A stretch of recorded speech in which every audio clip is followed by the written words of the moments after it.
Welcome back to another edition of the First and Short podcast with JJ and the Goose. Today's podcast is brought to you by Creative T-Shirts and Imaging on Hillsborough Street in Raleigh, North Carolina. They got a lot of cool designs, and yes, First and Short podcast has now officially sold out. Kiss our asses. Today, we talk about, can the ACC get 2 BCS bids? Goose, what are your initial thoughts? No in hell.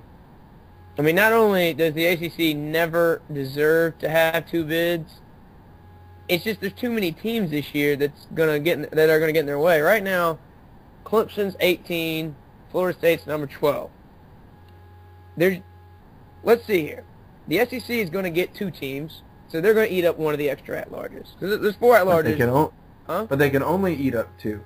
Yeah, so one of those at-larges is going to be eaten up by an SEC team. Florida, LSU, Mississippi State, Georgia, take your pick. Maybe Alabama if they don't win it. Well, but they're going to get 2. That's just a given. Next, you got Notre Dame. The BCS loves Notre Dame. Notre Dame could lose 3 games between now and the end of the season, and I predict they would still get a BCS bid. And I don't think they're going to lose 3 games. They might lose 2. And they still haven't beat anyone who's any good. What are you talking about? They beat Stanford the other week. Stanford. Yeah, Stanford, like I said. Stanford, who will not win the Pac-12. Or come close for that matter. That's a top 25 team. And they beat Michigan State, and they beat Michigan, all ranked. And this week, they're going to get an opportunity to go on the road and play number 8, Oklahoma. And they've got at USC. Which brings me to my next 2 teams. Both of those games. All right, say they lose both of those games. That only makes Oklahoma and USC seem stronger. Both of those teams will get a ranked win. And I think Oklahoma and USC are both perceived to be better than any team in the ACC. And say the USC goes on and wins the Pac-12. Oregon will get an at-large. Say Oregon goes on and beats USC. They'll probably get an at-large. And if neither one of them gets an at-large, you still have Oregon State. That's 6-0 right now. Past that, let's see, is there any other team? West Virginia, if they won out, maybe. Probably not. But maybe they've looked horrible last year. Yeah, I mean, point well taken. Texas Tech is 6-1 right now. I don't think they'll get there. But again, they're in a conference, the Big 12, that's just respected more. It's got more teams in the upper tier. They're going to have more opportunities to get impressive wins.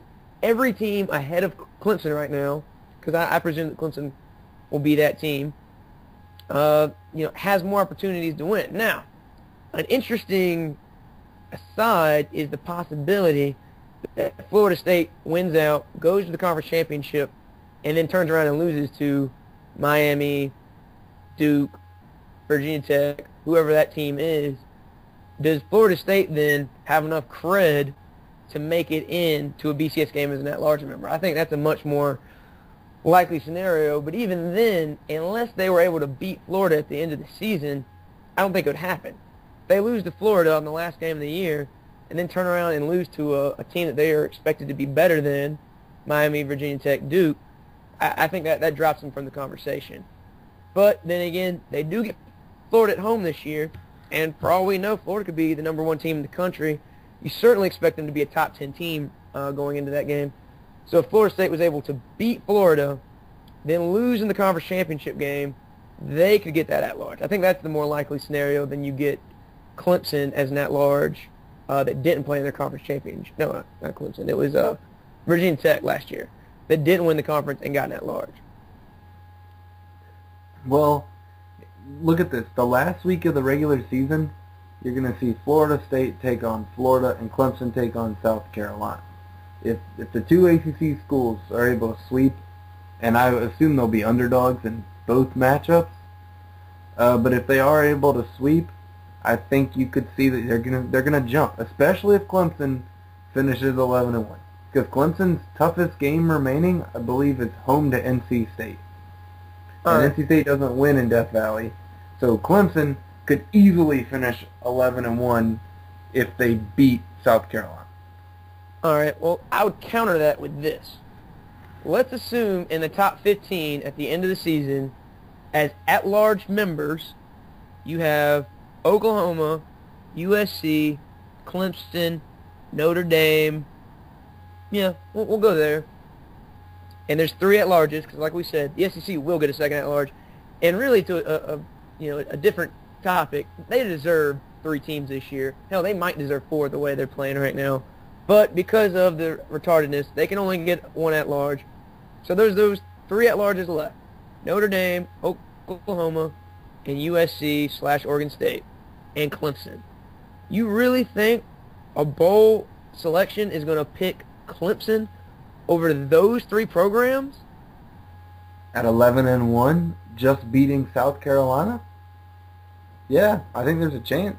Yeah, maybe. And they travel well, which works on their side. But all those teams you named, let's not pretend that your record means everything. Let us not forget that Boise State got passed over last year for a BCS bid. I mean, the team and their name and their brand and the way their team travels is a huge part of who gets selected for what bowl. And while Clemson, or I guess it was last year, it was Virginia Tech that benefited from that, and the ACC in a strange way benefited from that, which is very rare for the ACC. I don't think they're going to win out against these 3 teams. Assuming, again, that neither of these teams go into the 2, which I don't think they will. I mean, obviously, because they all play each other just about, Notre Dame plays both, you're going to see these teams lose a couple more games, but they also have a lot of opportunity to impress. Again, USC gets to take on Oregon and possibly play them twice. And if USC was to lose to Oregon the first game and then beat them in the Pac-12 championship, Oregon would get in that large bid in that situation. So, I mean, is it possible the ACC could get a second at-large? Yes. But also, let's look at history. Last year was the first time in the history of the BCS, which has been going on now for, 13 years? Was the first time ever that they had gotten 2 bids. It's a statistical anomaly. One that I don't think is going to repeat itself this year with just how pitiful the ACC is playing right now. You never know, man. You never know. I mean, look at that. Michigan played in a BCS game last year. I would say that they were not nearly as deserving of a team like Clemson if Clemson finished 11-1, with their only loss being at Florida State. I think that's something that's got to be looked at. Their only loss at Florida State. And a game they probably should have won if their defense wasn't incredibly incompetent. But you're also assuming that Clemson isn't going to drop a game the rest of the season. I mean, well, if they do, it's done. Well, I was saying, you want to give all the benefits of the doubts to Clemson, but you're calling out Notre Dame, Oklahoma, USC for they're going to lose some games that they shouldn't. I mean, I don't trust Clemson like that. I don't even think Notre Dame has to lose a game they shouldn't to drop 2 games. At Oklahoma, I don't think they'll be favored in that one. And then, is that game at USC or is that in South Bend? Which Either one? Notre Dame game? Yeah. Either way, one of them has to take a loss there. I believe they're playing at home. But give me a second. I'll give that to you. But I'm pretty sure they will be playing at Notre Dame. Think about it, though. Clemson can beat up on Cream Puffs until the very last week of the season. And while they're doing that, they're just going to slowly move up the standings as other teams lose. I mean, they're behind teams like Rutgers and Louisville, who they could pass them both if neither of them go undefeated. Well, first, they are. I made a mistake. They're playing at USC, so they do have 2 really tough road games.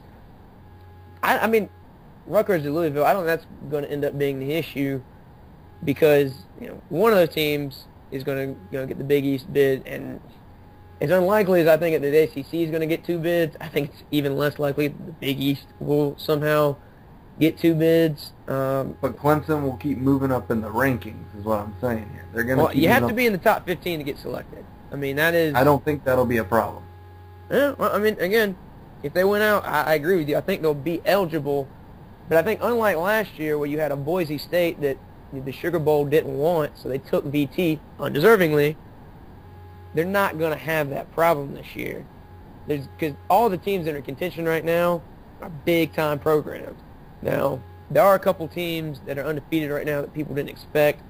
Ohio comes to mind. Ohio's going to have a real uphill battle.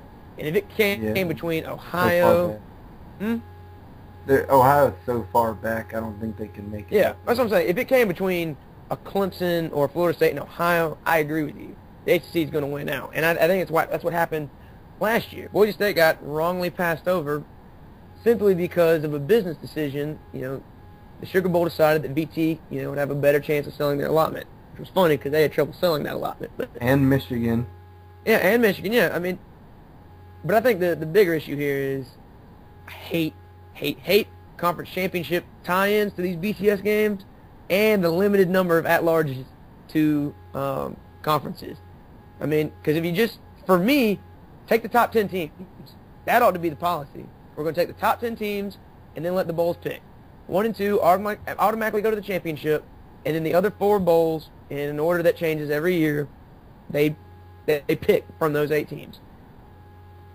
I think it's outlandish to me that a team that finishes 6th in the BCS doesn't go to a BCS game because either there's 2 other really, really good teams in their conference, or they're not as attractive as another team that's got several more losses that's ranked 15th. It's just not fair. There's too much money at stake for that to happen. You've got to reward the on-field play of these teams, and teams that just have better seasons. They deserve to play in the marquee bowls.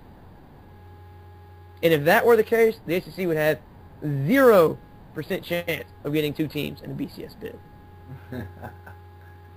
But as it stands now, with the policy they have in place, there is a chance. That's right. They could have 2 teams in a BCS game, neither of which finished in the top 10, just like last year. Thanks a lot, BCS. Thanks a lot. I still think Florida State can finish in the top 10, but they could. I see them winning the conference, so I don't think it's a big deal. They'll play in the Orange Bowl. Yeah, no, I think Florida State's the best team in the conference by a mile. And for the ACC's sake, I hope they win the conference because that gives them the best chance of getting that elusive second BCS bowl win since 2010, or since 2002, excuse me. Yeah, and they get to play Rutgers or Louisville in a game that would just get great ratings down in South Beach. So, I think that's all we've got. You got anything else to add to this one, Goose? Yeah, I feel satisfied. ACC, where dumb happens. Thanks for listening to another edition of the First and Short podcast. Be sure to check out our friends at Creative T-Shirts and Imaging in Raleigh, North Carolina, and we'll catch you next time.